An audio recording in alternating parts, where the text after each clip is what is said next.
do pin moving with the boys.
Wait for it. Wait for it. Hey, Good afternoon, good morning, ladies and gentlemen. Cheeseburgers and chicken tenders. I just had that one saved in my head for some reason. you working with kids, man. Dude, I know it's bad. But welcome back to the podcast. We're excited to have everyone here today. How are you, Dave? I'm exhausted. I can tell. Dude, we had a long weekend. We filmed a couple things. Yep, We, they'll be out uh, soon. I worked for the first time in a while. Mm-hmm. That was fun. Got the pizza shop up and running, sort of. So it's been good. Just exhausted today for some reason. I don't think the weather's helped much with the random thunderstorms. And how hot it is right now, dude. It's insane. Feel like I have like my carpal tunnels kicking in right now in my wrist. But dude, I worked at a tech company for 10 years. Yeah. Did a lot of typing, you know? Yeah, hold on, let me... Clean yourself up, Yeah, sorry, I'm like eating dinner. you 'cause filthy animal. Dave forgot the mic today, so we're doing this a little later, so we're kind of in a rush. We're gonna eat while we talk, but... Dude, Saturday night was crazy. Yeah. We went and got Death Stars, You went to El Chihuahua, El Chihuahua. and then we went to 3 bars after. Nice. Whoo, baby, that was insane. I went through a bunch of the footage and then went to bed. Nice. Yeah, that's why I didn't come and get pizza, because Sunday I was just recovering from Saturday. Yeah. Yeah. I knew I had to work, so I was not trying to. Go crazy. Yeah. That's fair. I don't blame you. Like, I went way too hard. Plus, I wanted to go through some of those clips. Like, I sent that one to Chaz. Mhm. He posted instantly, and I was Yeah. like, heck yeah. Yeah. We got some good photos up at the Brighton. We got some great photos. We also had a great time out there. So, be looking out for a Brighton walkthrough and then a super duper fun video. Yeah. Like, super duper fun. I don't want to spoil anything, but that should be out this Friday. Brighton will be next Friday. I don't know if we're gonna split Brighton up yet. We don't know what we're doing with it yet. Yeah. We'll figure it out. It's a lot of footage. I think it was like 150 clips or something like that I had to go through, so Wow. we It's a have lot. we have a lot of footage from that Mhm. day. Not that we use all of it, but I would actually like to know, do people like the front 9 and back 9 split up, or do you like it in one video? Please, like, comment down below. Let us know, because I would actually really like to know. yeah. Well, and it makes it easier too, because then like we can kind of break it up into not as long of a video and Yeah, stuff like that. Exactly. Because, 40 minutes is a long video for a lot of people, whereas, like, 2 20-minute videos, a little easier, I feel like. So yeah. But that's whatever. So, all right, we have some fun things to talk about today. We're gonna start with Creekside Open. We're gonna move on to the Team Thunder Puss tournament this weekend, right? I believe it's this weekend. It might be right now, actually. No, it's got to be this weekend. Oh, registration closes right now, so by the time this comes out, you guys won't be able to register. But I want to talk about it because it is good to talk about. We're gonna do a full dive into flight numbers, so we never have to do it again. do a Ledgestone recap and then talk a little more about Ledgestone and some things that were said about it and why the Pro Tour is the way it is. Yeah, So, you're gonna have to show me what was said about it because I did not see that. okay, I'll show. Let me. You'll I'll do pull a it up full, real quick. Yeah, Just so it's ready. But if you want to start talking about Creekside while I pull this up. yeah, dude. I was stoked. We both were able to sign up for Am Weekend. Yep. It filled up, I think, 105 spots in 72 hours.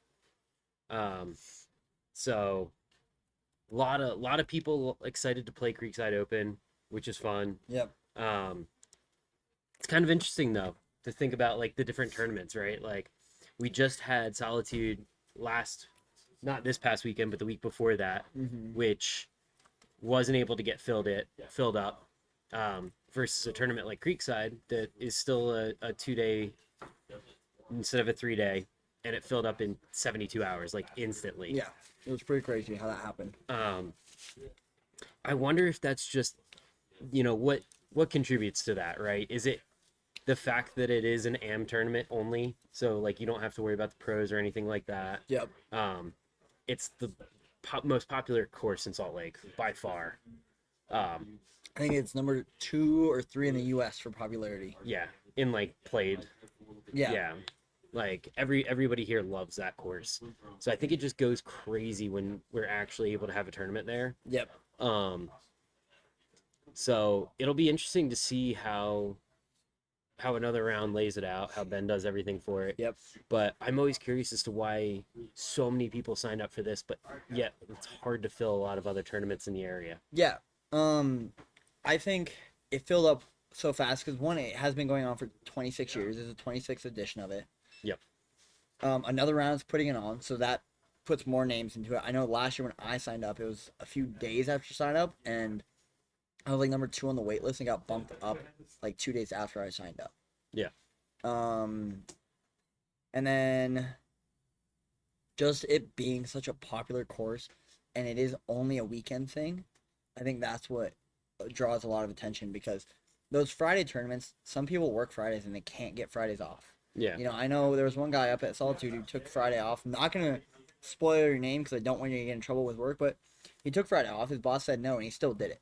Yeah. Like, it happened. So, but you don't see the same excitement for anything at like Art Die or Roots or any of the other local courses. Like even the single day tournament up at the Fort coming up here in a couple weeks hasn't filled in at all either. The other thing with the Fort, though, I think that's the same weekend as it's either the same weekend as Majestic or Utah States.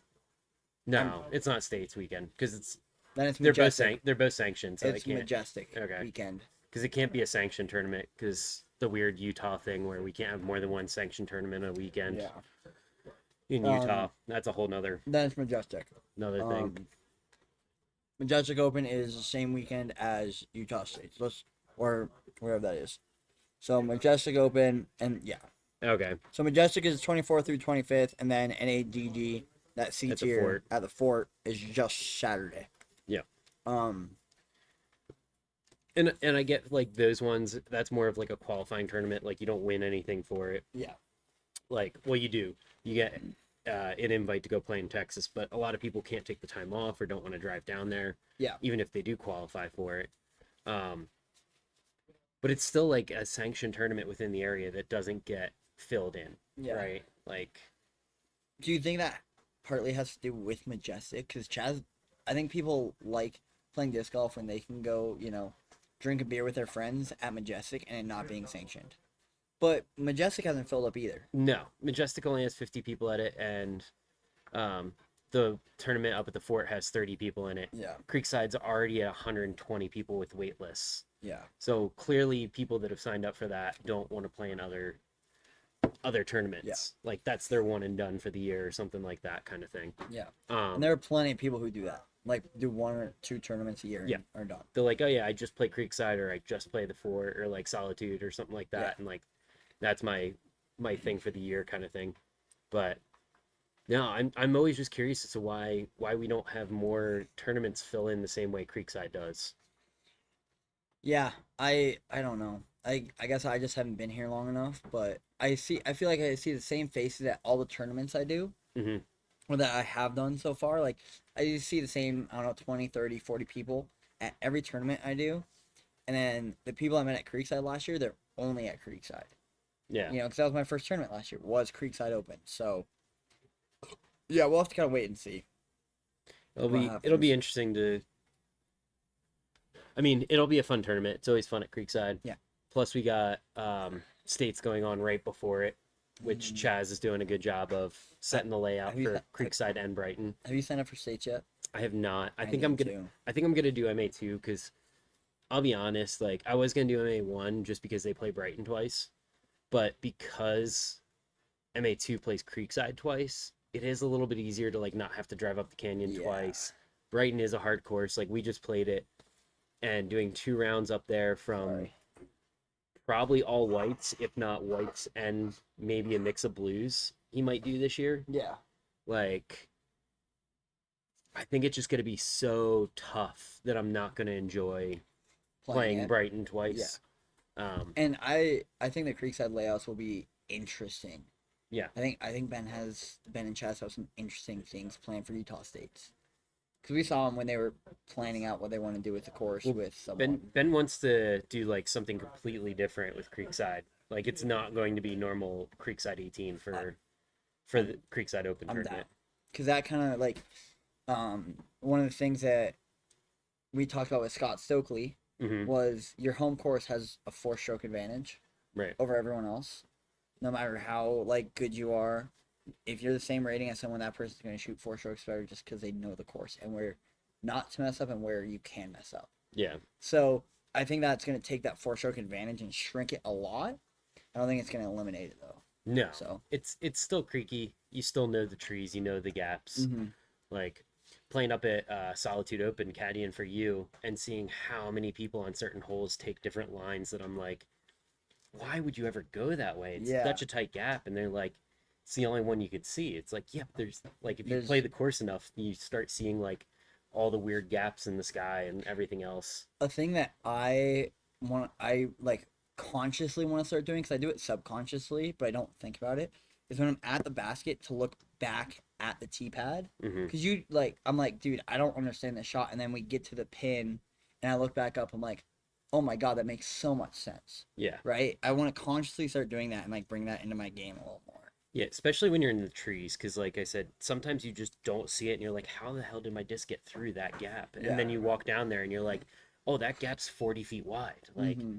from the tee box, it looks like it's 2 feet wide. But it's so big. Yeah. Yeah. So like a lot of times you can just like you play course enough, you walk it enough, you start doing that consciously and Yeah. being like, cool, let me see how I can end up here. Like I do the same thing at Art Die with that tight gap on the right side that everybody's like, Yep. it's so small, and it's like it is a small gap to start, but then like once you hit that gap, it opens up so much. So it'll be like, yeah, it's a low percentage shot, but if you hit it, you're gonna be like in a good spot. Yeah, for sure. Yeah, I'm excited for Creekside. I'm excited for Utah States. I want to talk more about that when they come closer. Yeah. But we just wanted to touch on like why does it fill up so much? Because it filled up fast, 72 Well, hours. it filled up so fast, and Utah State, which is the weekend before, 2 weeks before. Weekend before. Is it Hold a on, go back weekend? real quick. Yeah, sorry. Let's do some research. I think it's So the Creekside's the 14th. No, go down. okay. Of Utah September. States is August 1st. Yeah. So 2 weeks before. 2 weeks before, it's an A tier with a whole bunch of added cash to it, and it only has 69 people signed up for it. Out of 244 open spots. Yeah. So And we're still playing Creekside at it. we're playing Whoa. MA2. Yeah, we're gonna play MA2. Well, I'm gonna sign up for MA2. I'm signing up for MA2. Yeah. I need to push myself. Um, I kind of want to beat Hayden though. Sorry, Hayden. No, But, I want like- to play MA2. but like same thing, right? Like, okay, this is a tournament that has days at Creekside and Brighton, but where are all those people that had signed up for Creekside Open? Yeah. Is it because it's a 3-day tournament? Is it because the players pack isn't great for AMs, so like you're expecting more pros to show up during that week? Like, Yeah. I don't know. The tournament scene has just been so interesting to see because I got in at COVID, like Mhm. 4 or 5 years ago when I had to sign up like as soon as things opened because the COVID boom, everybody was just registering for every tournament Right away. right away. So Mhm. everything always filled in for the most part for like 2 years. And now it's starting to like dive back down. I'm just wondering how to get more people out to like these different events. And Utah State's is like a bigger tournament for sure. We Like we I've had been texting Nick Duran and he wants to come out. I need to text him like, dude, sign up because yeah. I would love to caddy for Nick again. You know, it might be Central Coast came out to film last year. yeah. And Like it was a great tournament. yeah. Did it snow on us? Yeah. Did everyone laugh and have fun the whole time? Yeah. Yeah. Like it was such a good vibe. So It's like I said, it'll be interesting to see. And I wonder. I know last year talking to a lot of people about Utah States, they were complaining about the Wonder being part of the tournament. They were like, this course doesn't belong in an A tier. Like, yeah. I don't want to drive all the way up to Midway twice or even once for a lot of people. Yeah. And having Creekside as a secondary course, I think, is a bigger incentive to people to come out and play it. And For sure. I'm wondering why it didn't have that same like movement, you Yeah. know? Yeah. All right. Well, we're gonna move onwards and forwards. We kind of have a big thing going on this weekend. Up at Roots, Saturday. The Team Thunder Puss ladies are putting on the Thunder Puss Throwdown. Up at Roots. It's a singles tournament. There's still plenty of spots. I honestly am tempted to sign up. Is it a I don't know that what. So they're doing it by rating? doing it by rating, which is kind of cool. Yeah. So, yeah, I'm stoked to like. I kind of want to sign up because it's only Saturday. I think it's a shotgun start. Yeah. But and it's a fundraiser event, I believe, yes, as well. it is. But we wanted to talk about it a little bit because, Team Thunder Puss, they're out and about and they're doing all sorts of things. Unsanctioned singles format 2 rounds disc golf tournament to benefit Team Thunder Puss. The first sponsorship program for female disc golfers. We'll be reprising the 2023 layout at Roots with minor changes for the 2024 season. Scoring will be handled through UDisc, bloody. Yep. First place in each division will receive a custom trophy. I got a sneak preview of the trophies. Oh yeah. They look cool. They Yeah. look really cool. Not gonna spoil them. If you're at Friday Night Lights, you know what I'm talking about. Nice. There's a $3 ace pot that is offered. The thing I find interesting about these is the mulligans. Oh my gosh. The fact that you can buy mulligans for the tournament and be like, oh, I threw a terrible shot. Like, Yeah. But you have to buy them beforehand, I believe, Yes, right? you do have to buy them before tea Yeah. time. You can't be like, oh, I threw a terrible shot. I'm just gonna buy another mulligan. Yeah. So it's one mulligan's $3, and then the more mulligans you buy, the cheaper it gets per Yeah. mulligan. So there's 35 mulligans max for $40. That's a lot of shots. Yeah. You get a Team Thunder Puss sticker if you sign up, a custom tournament stamped disc, or a voucher for prepaid mulligans. Maybe more. Stay tuned. But I just want to talk about Team Thunder Puss and what they do. Katie is the founder and president. She's awesome. She's in the shop all the time. She is. She used to be. She's not here as much anymore. But I want to read their mission statement, or do you want to read it? 'Cause I don't want to read. Go. Okay. That's all you, sir. Work with kids. You got this. Okay. Mission statement. Team Thunder Puss is committed to promoting gender equality and building community in the sport of disc golf. We do this through our nonprofit sponsorship program, which supports female athletes in their pursuit of excellence. Our mission is to empower women in disc golf by providing financial assistance and membership. Mentorship. Mentorship, thank you. As well as opportunities to connect with other female athletes. We're committed to fostering a culture of inclusivity, respect, and teamwork among our sponsored athletes, and to promoting the values of sportsmanship and fair play in all aspects of the sport. I love it. Yeah, so essentially what they're trying to do is get more women involved in disc golf, helping them, pay for tournaments and things like that so that there's more representation within the community. Yep. And that's absolutely fantastic. Love it. Absolutely love it. as like someone who's still new to disc golf, you go out on the course. How often do you see a lady throwing a disc? Maybe like Creekside a little more often, just Yes. because like you have randos out there just kind of playing around and stuff like that. But like if you go to any tournaments or stuff like that, you might see like 5 to 7 women signed up for a tournament, or like on a course throughout a day kind of thing, like really playing. Yeah. A lot of times it's people that you drag your girlfriend out or friends and be like, hey, let's go play around. I'll bring a bunch of discs and everything else. So Yep. it's nice to have a community of somebody that like maybe they want to get into it, or they do have like a friend that drags them out, and then it's like, oh well, you guys can go play with like a bunch of other females, so it's a little less intimidating or anything like that. Like it's helpful to get people into the sport, because I know when I first started playing too, like I would play by myself a majority of the time, and like signing up for leagues and things like that were very intimidating. Oh, 100%. So, and I could only imagine being like the only female at a doubles when 60 people show up, and it's just like, holy You're crap, the only like lady. yeah. Like, No, it's scary for sure. so I think what they're doing is absolutely fantastic and amazing. So if you haven't already, sign up for any of the Team Thunder Puss events. They're always fun to play in. I think they have a few more on their website as well. Ladies' night is August 6th at 5:30. August 6th, 5:30 at Roots. Thunder Puss Throwdown we just talked about. And then there's plenty more to come. Yep. So I think they have ladies' night every week. Every Tuesday at Roots, I think it is. Every Tuesday? Yeah. Sick. Love it. Love it. How we doing on time? Perfect. Oh, we're doing fantastic. Okay, cool. What else did I want to talk about? Hold on. Sorry. I think that's it for Team Thunder Puss. Anything else? I think Okay. that's all the local stuff we got going on right now, at least. Okay. Flight numbers. Let's get through this. This is something you wanted to. I did want to talk about it, and I want to categorize things into 3 spots. And I want to see where you think you are, and I know where I am, and how flight numbers as we evolve in disc golf change. Okay. Okay. First off, everyone knows flight numbers are not perfect. Flight numbers are meant to represent the ideal throw of a disc. Not what the disc is going to do, but the ideal throw of a disc. If you have a 12-speed arm, you're throwing 12 speeds, and they are going to flip up for you a little bit. That's what flight numbers are meant to do. Right. Do they do that? No. Okay. Not even close.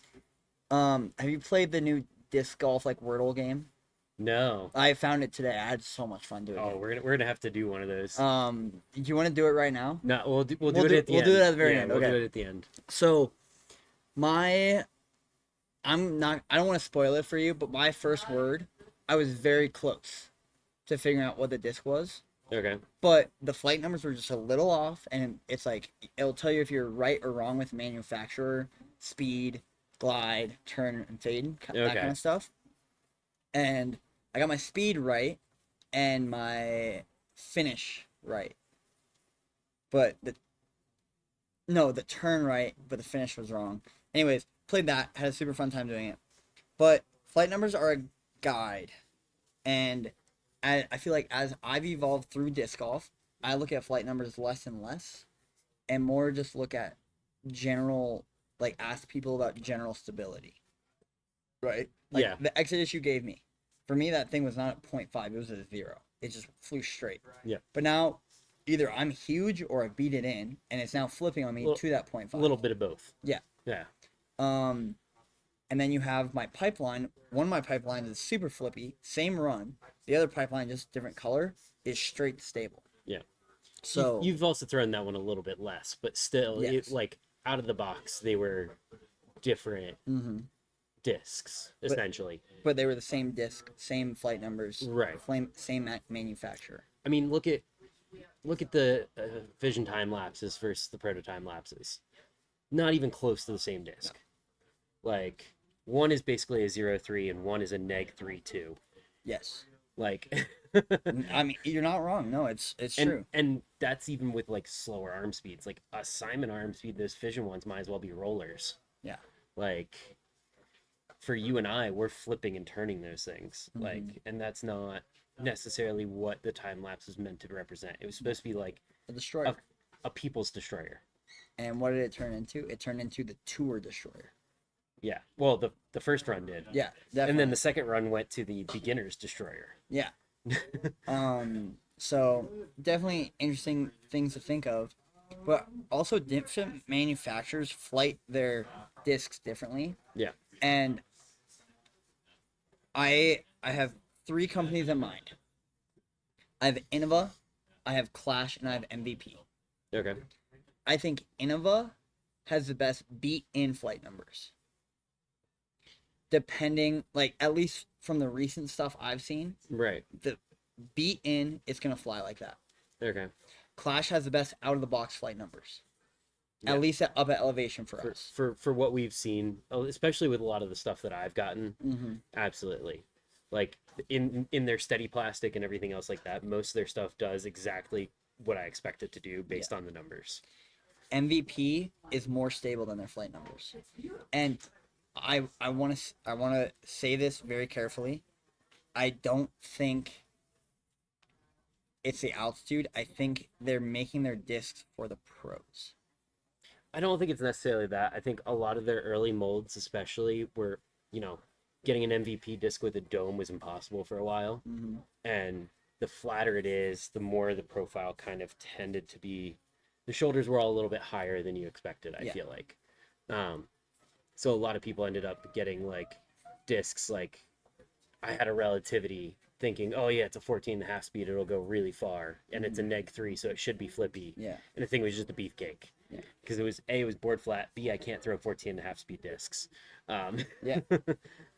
But like even like MV starting out, right? You think they're kind of flippy, and then all of a sudden you get a glow NV, and it was like straight to stable out of the box at least. Yeah. Not so much anymore. I think now it's starting to represent a little bit better some of their runs. MVP. Yeah. Yeah. Has gotten a lot better. Like the detour is very true to me. Like flips up, doesn't really fight much, and then just has a baby fade out. Like there's certain discs that I think are more representative. Innova's, I think their plastic just jumps way too much between discs. So between like, if you ever threw like a DX Leopard versus a Halo Leopard 3. Two very different discs. Yeah. As me throwing both of those, I hated a DX Leopard, and then someone was like, "Hey, try my Star Leopard that's brand new." Yeah. And it flew how I thought a Leopard should fly. And then I had a Halo Leopard 3 in the bag for a long time. That's actually like kind of stable. Yeah, it's like stable. Like it doesn't. Yeah. Anyways. And you're like, well, it's technically a different disc, and it's like, yeah, but like, it's a little bit misleading, right? Like at least MVP does do modifications to their discs based on plastic. So if you see like the Neutron Softs, Envies have a negative 0.5 versus like the Proton or the Glows are like 0 to 2. Yeah. Like at least they make that modification for people versus like some other manufacturers will be like, no, a rock's a rock, and it's like, no, it's not. Like, and different runs are different too, right? Yep. And I think the big thing is like I like what MVP does with changing their flight numbers based on the plastic. I actually like that because it follows more suit. Whereas like it's a little less misleading, right? It's not saying that it's necessarily a 0-2, but it's like, hey, this is going to be slightly more stable because of the plastic that it's in. Yep. And then like I have a 12-speed Wraith. Like I have one of those limited edition 12-speed Wraith. The ones that were marked like 12 back in the day. Yep. Super beefy. Like it's a good beefcake driver. Yeah. It's a driver I was missing, and I'm glad I found one. But then like my go-to Wraith has a low flip up and it pushes and glides forever, right? And then my other Wraith it's old. It's really old. Might be a G-Star. No, it's a Champ plastic. Oh, is it? But it is like a Wraith that is -3. Yeah. Like -2, -3, and it's still a sick disc. But yeah, I would wonder if companies would ever change. Just even like a -0.1 or -0.2, depending on how the run came out. What if you just said like neutral, stable, really stable, instead of doing flight numbers? I'm down with that. And like hey, this disc will fly very neutral for most people. So like, Mm-hmm. it maybe give flight numbers, but be like, hey, this is a more stable side of these numbers, Yeah. or I don't know. It all depends upon how you throw and where you're at and everything like that too. So like playing up at Brighton, that peach doesn't flip nearly as much, or like that double cinnamon I have, double steady cinnamon. Yeah, it doesn't flip. It's a roller at roots, and then we go up to Brighton and it's like barely flips up for me. Yeah. Take for granted my arm was a little much slower that day, but But I am at a point in flight numbers in disc golf. Like I said, I am like looking at numbers, but I'm more like feeling the plastic, and I can like almost feel how stable something is. You know what I mean? yeah. And then I wonder if there's a step past that where people don't even look at flight numbers; they just look for like certain runs of disc because they like that run. Oh, 100%. There's people that Yeah. will just get certain runs of things and they're like, no, I need these like 4-time Paul Macbeth ABRs, otherwise I can't throw them. Like, Yeah. or whatever, or Luna's, whatever he was throwing back at the 4-time. But that's like I've gotten like onyxes that are not the same as like my onyx that I have in my bag, and it's like crap. Well, now I have to find one that flies similar to this. Like, and most of the time it's just like you get one, throw it a couple times, see how it feels. Yeah. I watched a Drew Gibson video a while back, and he basically said, go buy discs like that you want to try. Go throw them. Don't expect them to do anything. Just throw them how you think. Like, throw them all the same. Yep. The ones that you don't like, take out right away. Yeah. And then you find, like, okay, this one's a little more stable than this one. Like, how do you like that? And you kind of walk through that. I would highly suggest go looking at that video. If I can find it again, I'll link it down below. But no promises on that.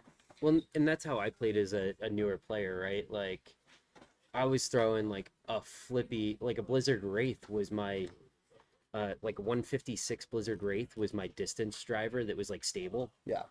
And everybody's like, well, why are you throwing that? And then it's like too fast. And it's like, but this works for what I need it to do, kind of thing. Versus now it's like my roller. Yeah. But it's like just throwing things and being like, okay, this fits what I want this disc to do in this slot or whatever. Like, and just kind of figure it out. Like, you'll grow out of them eventually, but you're going to do that no matter what the disc is, I feel like. Yeah. I mean, I had 2 R Pro pigs that I really liked. And the first one was orange. It's actually right there. Nice. It's in that rack somewhere, unless someone bought it. But I love that thing for a long time because it was my stable approach disc, stable approach putter. Well, I beat it in. I bought a new one, and I'm like, wait, did I beat it in, or did I just get massive, or is this a different run? Turned out it was a different run. It was when that first one I had was when they still had the 3 on the pig. And now that since they've switched to 4, I think it's a little less stable. Yeah. But I was like, I don't like this disc anymore. So I went through 12, 13 discs trying to find something to replace that. Yep. And I feel like You're I'm still finding. Still trying to find it. But like my back. I think those zones might be that pig spot. I really like those zones. Yeah. Yeah. I almost want to get a zone OS just to find between the low key and that zone. Because the get freaky zones I have are not that stable anymore. I feel like there's runs of zones though that are that stable. Yes, and totally. that's the thing. It's like finding that run, right? Finding either not a flippy, but like a understable zone OS run or a super stable zone run. Yeah, is what I would like. Have you seen the meme of Discraft coming out with like all their new plastics, and it's like, oh, check out our new Crystal Z Flex Glow Titanium Unbreakable whatever swirl and it's plastic. Like all like it was the meme was like, oh, Discraft we're not selling enough discs. Come out with a new and it's like a list of like 12 different plastics to put just together. like everything they've ever done. Combined Can I find that real quick? I don't know. But anyways, it's like that where it's like everybody's just like coming out with so many different types of plastics and everything else, and you're like, all right, cool, dude. Like just make things consistent. Yeah. I think that's what people really are looking for. That's why so many pros play with like half of Gannon's bag is Eagle's old bag because he doesn't want to play with the new plastic. Like he likes how the old plastic flies. Yeah. Like it's like, I mean, that's how I feel about some of the wraiths I have. Like I have wraiths that are super stable and I like them, but they're not like the stability I want. And like, dude, I think they still have. I'm gonna have to go look. So they might still have like this year's run of just a basic star Wraith flat. Yeah. That run is money. I might buy a few more of those blue ones that I have. Yeah. 'Cause I found one in the U section, flies just like my other one. So that's one backup. If I could find another one of those, I'd be so happy. If it's pink though. Yeah. I want a pink Wraith, baby. If you have this year's pink Wraith and it's not that beaten, please let me know. We'll move on after this. Yeah. Last thing. We're also looking for DX Dragons for a stupid video. Or anything that floats. So, if you have any kind of disc, I think mermaids float. Mermaid float. DX Dragons, like really lightweight Blizzard plastic, apparently floats. Like, yeah. Let's go. There's one. We got another one. I think that's 3 now. That's 3 now. Okay, we would like 10. Yeah. 10 would be ideal. If we can get 10 DX Dragons, we have an idea, but we just need discs that float. Yep. So it might be a long afternoon to get what we're trying to do. So yep. I need to try to even like. We're gonna have to figure that out. Yeah, I kind of want to just like mock it one day, like not even do the whole thing and just like see if it'll even work. Oh, it'll work. Okay, well, it'll work. I want to talk about this after. Yeah. I just thought of something that would make it work. Okay. Okay, moving on. Let's go through Ledgestone and then talk about Scott Stokely's comments because I actually thought it was a very interesting comment. I don't think it was bad. I don't think it was good. It was an interesting comment. If you want to watch that real quick. Yeah. I talk about Ledgestone. I sent it to you. Oh, did you? Yeah, on Instagram. I'll just bring it up real quick. Okay, Ledgestone. Let's go through FPO real quick. Holland Hamley taking it down. Round 1, 7 under. Round 2, 8 under. Round 3, 6 under. Round 4, 8 under. Do you know what it took for the ladies this week? It just took 4 consistent rounds, which at Ledgestone is hard. Yeah. And we can say the same thing with MPO, but you needed to put 3 consistent rounds through the runner to be able to pull it out. Holland, great job. I think Lisa and Paige and Missy all had chances, but they just missed a few things. They made mistakes where they didn't need to. Yep. And they forced things. It was a lot of OB strokes there. A lot of OB strokes. Like for there's a lot. I mean, in general, that course has a lot of OB. Mm-hmm. The one thing I will say, none of the Europeans were there. True. But Holland looked great out there. She played very well. Yeah. Very well. It'll be fun to see Worlds in 2 weeks, 2 or 3 weeks. Worlds is being played, so it'll be nice to see the full field back together and see how big major. Yep, 5 rounds. It's a long week of disc golf, and I love it. It's who's going to be the most consistent through that whole 5 rounds, and like some of those, like Haley King just kind of pops up here and there. Like she plays well, but then she has really bad tournaments or bad days. Same with Paige. Like Paige can play really well, but like you know, Missy had one really bad round. Yeah. Which kind of threw her out of contention, and it's like you can't do that during 5 rounds. No. Because like first round, I think she was 11 under, 9 under, 9 under, and then even. Yeah, round 2 she was even, which, I mean, a lot of OB strokes on that card. Yep. I also want to Eliezra. She is like slowly creeping up this leaderboard as the year goes on. I'm scared to see what she can do because she's in 10th place. Last year she was like, she had a lead card last year. Yep. But then she like dropped all the way back down, and she's like slowly climbing her way like back up this, and she's only 17 or 18 right now. Yeah. Well, and she throws so far and accurate. Yeah. Well, I think that's like she's learning, right? She's learning how to play courses, how to manage a course, and play a whole bunch. So like, she kind of reminds me of like a young Evelina. You water bottle me? Yeah, a young Evelina, but like better putting. For sure. So yeah, once she kind of figures that out, like she'll be a force to be reckoned with. Same with Emily Weatherman. I mean, she's still up there. She's 12 strokes back, but 8th place, still playing well. Very young, has a win this year already. I mean, she'll be fun to watch for Worlds as well. Like consistent, her putting's really good. That's one thing I like to see in a lot of the FPO field is like. She was 14 for 18 from. Oh wait, no, sorry. At C2 in regulation.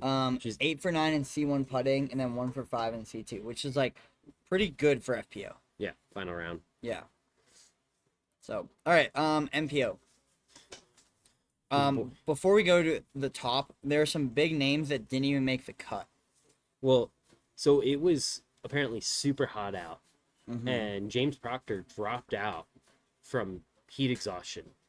After round 2. Yeah, so like he didn't even finish the tournament. He basically just was like, it's way too hot out. I didn't prepare enough for this. Like, Heat. I'm just not even going to finish this tournament kind of thing. I don't blame him. It's hot. Yeah. It's hot here right now. Like tomorrow's going to be, I think, hopefully one of the last days in the hundreds here in Salt Lake. Yeah, we'll see about that. We'll see. Adam Hammis did not make the cut. Shot 16 over. He's the guy we normally see in cash. And it's like a forehand friendly course. Yeah. He did not have, round 2. That's a tough round 2. Yeah. 13 over. Tough day on the course for Adam. That's wild. There was another big name, Tristan Tanner. He's a guy we don't see a ton of at the top, but he's consistently, in the cash. Yeah. Tristan. 11 over. So round 3, 6 over. Round 1, 6 over. Round 2, he actually shot under par. Just tough day on the course for the guy. Yep. There's Luke Humphreys. That doesn't surprise as much. No, not too surprising. There's one more big name, Chandler Fry. I was a little shocked by that, but not too surprising. Jake Wolf, Nathan Queen. There's someone like near the top, I'm pretty sure. Albert Tam. That And doesn't surprise me. and Joey Buckets. Those two were a little they didn't make the cut, but they were close. But it Yeah. was still surprising. And Joey Albert- Buckets has been playing well this year, but Mhm. again, it's a tough course. It's a very tough. A lot of course. people came back jet lagged. They were just playing in Europe last week, basically. Yeah. Came back, and now you're playing 4 rounds at a pretty tough course. It's definitely takes its toll on you. I mean, I traveled for 2 weeks, came back, caddied for you. I was exhausted. Yeah. I couldn't imagine playing a tournament. Anyways, let's jump to our boy, Gannon Burr. Taking down another one. Dude, this Win number 5 this year, I win believe. number 5. This dude is playing so well. He's playing very good disc golf. Yeah. And everyone thought it was gonna be AB's year. It's Gannon Burr year. Yeah. For sure. I think he's unless AB wins Worlds or one of the last few big tournaments, I think Gannon's gonna take player of the year home. Oh yeah, unless somebody wins both Worlds and the Pro Tour. Well, Idlewild's this weekend, I think, and then it's Worlds, and then there's another major after Worlds, and then you also have MVP. Mm-hmm. So there's still a lot of tournaments to be played, but you're gonna have to go on a streak of winning. And it's gonna have to be catch. someone who has already won a tournament in my Like a Ricky or a Calvin or Mhm. yeah. and them to win Worlds and then win Pro. They need to win a few more tournaments. Gannon Burr's just been playing great. He's playing lights out right now. He's He's just not missing. no, and it took 2 11 under rounds, a 7 under round, and then a 9 under round. The dude just plays lights out. I mean, he shot 18 above his rating for the weekend. Yeah. And he's 1050 rated, 1051 rated. Yep. So, crazy. And then the other thing Both Robinson brothers on lead card for final day. that was so cool to see. Yeah. I only watched the highlights because I was gonna too say busy. that's a wild card though to have Yeah. those 3 characters playing around together basically for the win. And they're just They're just vibing. they were vibing the whole Yeah. time. So fun to see. I think Big surprise name though at the top there. Chris Dickerson. No. KJ. Oh yeah, Kevin Jones taking 5th place with the new sponsor. Played well. I mean, consistent. You know, Played consistent. two okay rounds and then two good rounds. He just needed to have destroyers back in his bag. Yeah, I guess so. I think hot round for the weekend was 12 under. Correct me if I'm wrong. Paul shot on the last day to make a big push. Yeah. But the boys were shooting out there. Like Gannon shot 2 11 under rounds. Ezra shot 12 under the day before, and then Paul shot 12 under final day. So Very scoreable course. yes, You just had to keep it in bounds. it is. I saw a lot of trick shots this weekend. A lot of highlights of people skipping it off water and making islands and things like that. And like the Isaac Robinson Eagle. Yep. That was sick. That was sick. That's a field ace. Okay, this is the last thing we really want to talk about. Shop's closing up soon. We don't want to hold them here for too long. But Scott Stokely, if you didn't see his reel, go check it out. It's on his Instagram. And this was his take on Lake Eureka. It is the best course, and it is a great course for the 150 people out there playing it. For everyone else in the world, it's the worst course ever, and you would hate it. I can't say anything about it because I've never played there, but Yeah. I have played like Blue Lake up in Portland, which has been on the Pro Tour before, and Milo MacGyver and all that. And I remember being an AM playing at Blue Lake and being like, this is kind of miserable. Like, your landings are so narrow. Like, I don't have that kind of accuracy. Yep. And it's like, cool, well, your landing zone's 420 feet. And I was like, I don't throw 420. I throw 350 on a good day. Yeah. So I'm like having to throw like 200 to then throw 250 to get to where the actual landing zone was. Like blackberry bushes everywhere. Yeah. I imagine Eureka probably plays very similarly with like all the OB that's there. Like if you didn't play the rope lines for like a casual round, it's probably still a really fun course. Yeah. But if you're playing like all of the different OBs, trying to do all the water carries and everything else like that, like you're gonna struggle out there if you're not throwing like 450 to 500. Well, the same thing can be said with the fort. We experience it every time we go film a stupid video up there. God. We gotta do that soon. When it cools down. Yeah, but like we go up there and we struggle to shoot, 14 over. You know, like we're trying to break even and we're shooting 14, 15 over, and we're just like, it's miserable. It's miserable. Well, and that's without having like extra OB on holes and things like that too. Like it's just the woods. Like you get a little bit off the woods on hole 4, and next thing you know, You're easy double, triple bogey. Yeah. Like I mean, that's a brutal par 4. Yep. Brutal. And during Beehive, we saw, pros who want to go to the tour. During Worlds, we saw people not like there was like 5 or 6 birdies. Yeah, it's a tough par 4. Yep. So, I actually think that's a great take, and I think that could be said for most pro courses that are like layout for the pros. You said I would somewhat disagree with that because I have played a few other courses and like they definitely modify them for the Pro Tour, but like they don't necessarily play to the point where you're like, okay, I can just like again, hole 4 at Roots, let's say, take that for granted. If I took a putter and I said, okay, it's only 600 feet, putter, putter, putter, putter, I'm still not getting to that basket in 4 strokes. Yeah. But there's holes where it's like, oh yeah, it's a 550 foot par 3. And you're like, cool, 300 feet, 200 feet, tap in for my par. Yeah. Like, there's a lot of holes like that you're just not birdieing out there. For sure. But you can definitely like, you're not getting destroyed unless you're like going for certain shots that like, realistically you probably shouldn't be going for. Yeah. It'd be like if hole 18 at Roots had like a water carry on it and you're like, well, I'm never getting to this basket. Yeah. Like, I'm always going to lose a disc on it. Yeah. For sure. I don't know. It was interesting, and it was interesting to like see, and I was like, I don't mind his take on it. I think it was very scoreable. I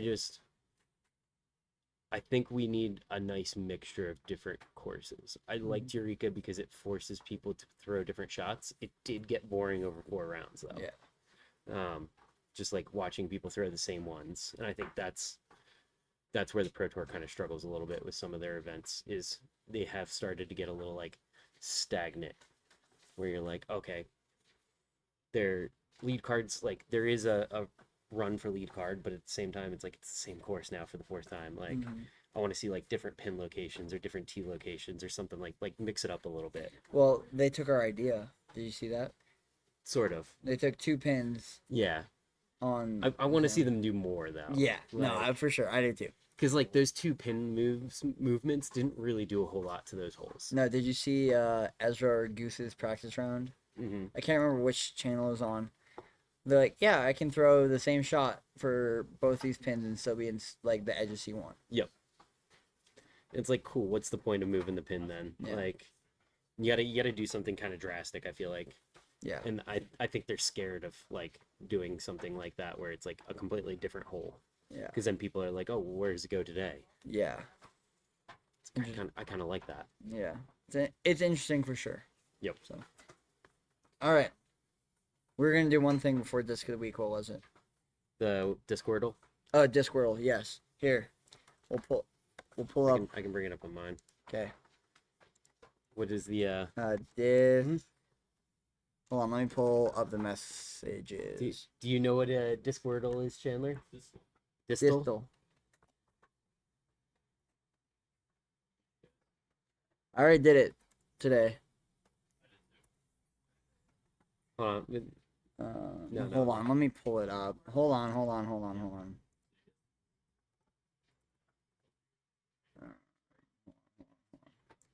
Disc DLE.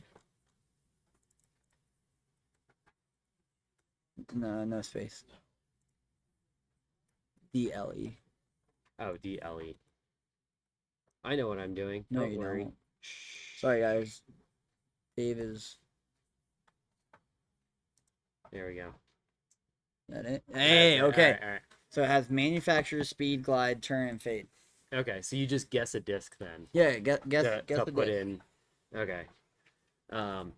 In that case, we'll go with something that I've enjoyed throwing recently.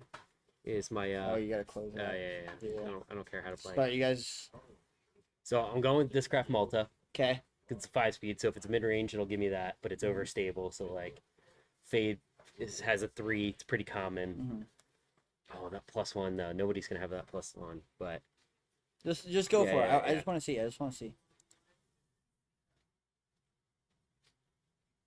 all right. So it tells you higher or lower. for- Wrong make, wrong speed, higher Higher glide, higher turn, lower fade. All right. Let's go with a insanity then. Do something a little faster, a little flippier, Okay. a little less. Different manufacturer.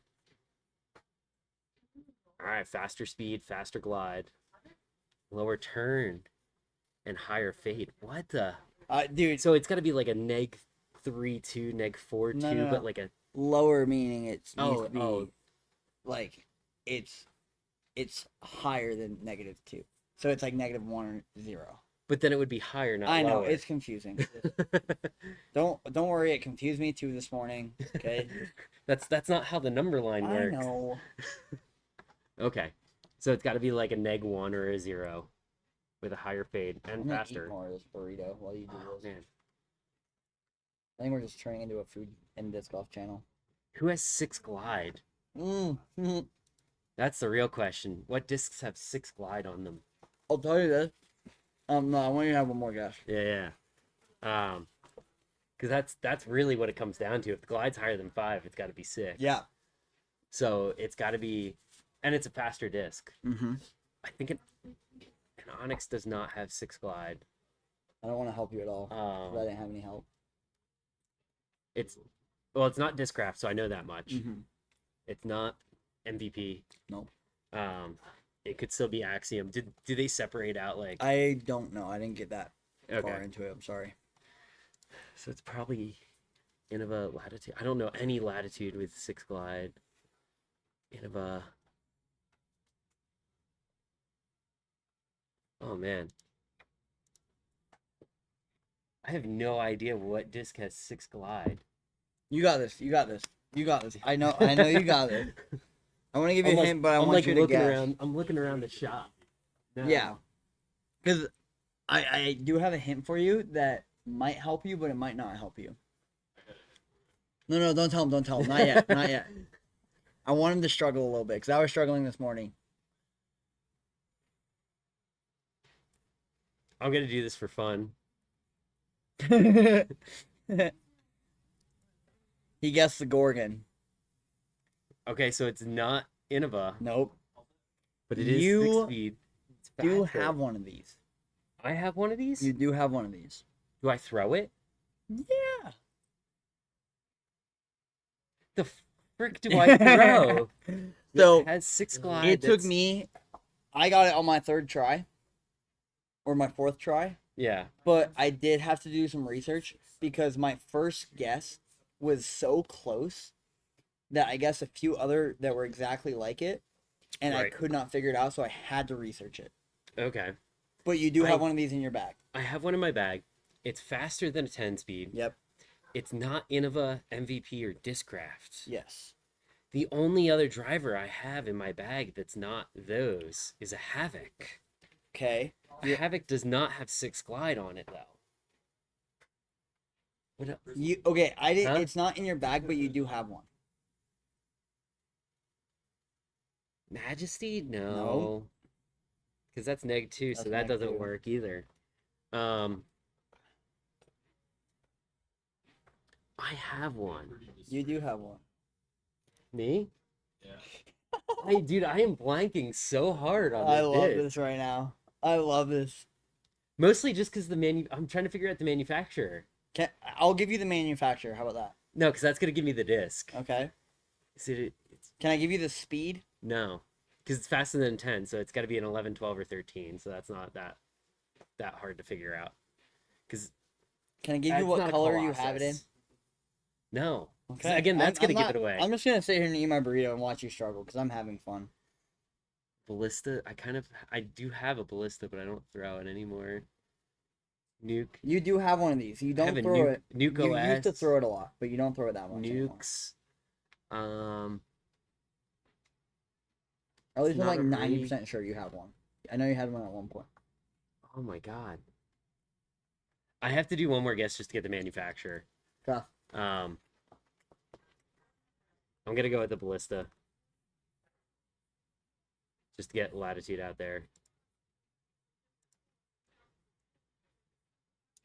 Okay, so it is latitude. Yep. No, I know the manufacturer now. No. It's not a Havoc though. It's Nope. a 14. No, it's not a 14 speed. I'm just gonna let you struggle. A River has 6 glide, but it's got to be faster than a River. Mm-hmm.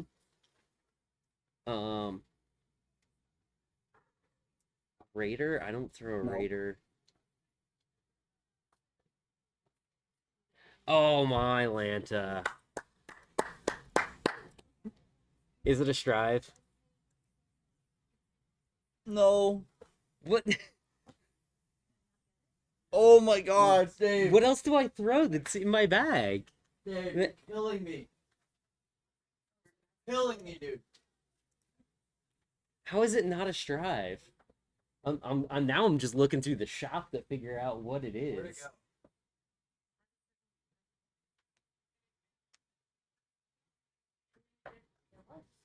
It's a latitude disc. Oh, I saw. Those don't have 6 glide. It was a grace. It is a dude. Grace. So do you know what my Yep. first guess was? I was like, first off, the Grace does not have 6 glide, nor does it have -1 for me. That's like a 2.5 for me. Was your Well, first guess a Wraith? my first guess was a Wraith. Yeah. So I wanted to put drive in there because I thought it would be the drive. Yeah. They don't have drive in the engine yet. Okay. So I put Yeah, you got a little smuts on your face there, oh, sir. I'm sorry. God. You're a little mess. Sorry. So I guess a wave. Just to see if it was MVP, because I know MVP has like a few 11 speeds that are like weird and we don't know a lot about. Yeah. And it wasn't that. And then I was really sauced. I was like, okay, what is it? And I knew it wasn't a vanilla. I'm like, what the hell is this thing? Because it's not the drive. It's an 11 speed. I like 11 speed, so I know a lot of them. Right. And I could not figure it out. I'm like, I know it's not a Mamba because it's the same turn as a Wraith. So I was like, I looked up a little bit. I did a little research. Yeah. Like, I just don't know. It is still in my bag. I'm trying to beat it in to actually be like an 11, but it's just I don't know what to use that disc for. Yeah, it's kind of in a weird slot for me. That's fair. Where it does like Firebird things that I don't need a Firebird for. Fair. But all right, we're gonna have to figure. I'm gonna start doing those. I'm gonna do that every day. I wanna text you. Yeah. Next time we do it. Can you do other ones from other days? Okay. Do you have to create like a login and all that? I'm gonna make an account. We should just make a Bad Throws account, honestly. Well, no, because then we both end up doing the same. Well, but then we can do it on the podcast with people. Oh yeah. That'd be fun. Yeah. Okay. Disc of the week. I don't have my discs with me this week because I'm a lazy bum and I don't want to leave my discs in the car in 100-degree weather. Mine are in my car and hot. My disc of the week is this Pyro. It's a Prism Proton Plastic Pyro. It's a 540 2.5. And I was telling Ben I wanted a little more overstable Buzz OS. Or a different Buzz OS. I just didn't like the way the Buzz OS was flying anymore. It felt like too straight and like still fade, but it wasn't beefcake. And I wanted beefcake. He's like, try a Pyro. Tried a Pyro. Instantly was like, I loved it. And I threw it a bunch at Solitude. A bunch at Solitude. And I just fell in love with the disc. So it's a super stable driver or mid-range. It's, your Malta, this Pyro, very similar. I think it's more stable than a Buzz OS. That's another reason flight numbers lie. My Malta is a 1+1.3, but it flies very similar to that Pyro. Yes. But this thing, like mountain disc golf, these things are great. Yeah. I love mine. It's staying in the bag. I've also kind of switched up my mid-range slots a little bit the past week from Solitude. So, yeah. I would highly suggest they have a bunch of them here in the shop. They're over on the shelf. They have some really cool colorways on them as well. So go check them out. Anything else? That's it for this week. Okay, I'm gonna finish my burrito. We're gonna play some Distal. And we will see you guys next time. Please make sure if you're watching on YouTube, hit subscribe below, hit like. We love you guys. My Spotify listeners, make sure to hit follow. We appreciate you guys and love you all. Thank you so much. Peace. Peace.